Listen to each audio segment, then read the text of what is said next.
ஈழத்தமிழர் பிரச்சனை என்பது 2009க்கு பிறகு நமக்கு அறிமுகமான அரசியல் அல்ல. ஈழத்தமிழர் அரசியல் என்பது மேடைகளில் யாரோ பேசுவதை கேட்டு நாம் பேசுகிற அரசியல் அல்ல.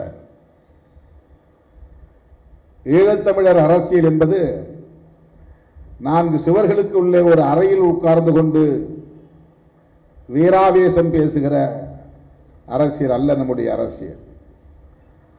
அந்த காலத்திலிருந்து இறுதியாக 2009 வரையில் அந்த களத்திலே நின்றவர்கள் திருமாவளவனும் விடுதலை சிறுத்தைகளும் என்பதை முதலில் நான் நினைவூட்ட கடமைப்பட்டிருக்கிறேன், அழுத்தமாக பதிவு செய்ய விரும்புகிறேன்.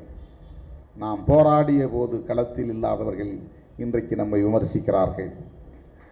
சாகுமறை உண்ணாநிலை அறப்போராட்டத்தை மேற்கொண்ட போது பொங்கல் கொண்டாடி கொண்டிருந்தவர்கள், பெண்டு பிள்ளைகளோடு பொங்கலை கொண்டாடி மகிழ்ந்து கொண்டிருந்தவர்கள்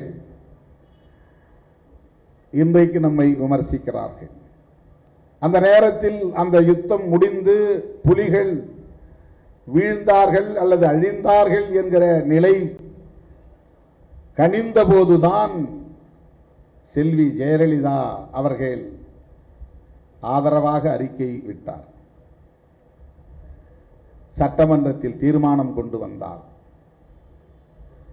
1991 2009 மே வரையில் புலிகள் வீழ்த்தப்படுகிற வரையில் 91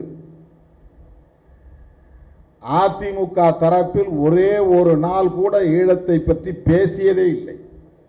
இந்திய ஒன்றிய அரசு நினைத்திருந்தால் பங்களாதேஷை உருவாக்கி தந்ததை போல தமிழ் ஈழத்தை உருவாக்கி தந்திருக்க முடியும். 24 மணி நேரத்தில் படைகளை அங்கே தரையிறக்கம் செய்தால் 24 மணி நேரத்தில் தமிழீழம் அறிவிக்கப்பட்டிருக்கும். இந்திய ஒன்றிய அரசோடு இலங்கை அரசை ஒப்பிட்டால் அது சுண்டைக்காய் நாடு என்று தான் சொல்ல வேண்டும்.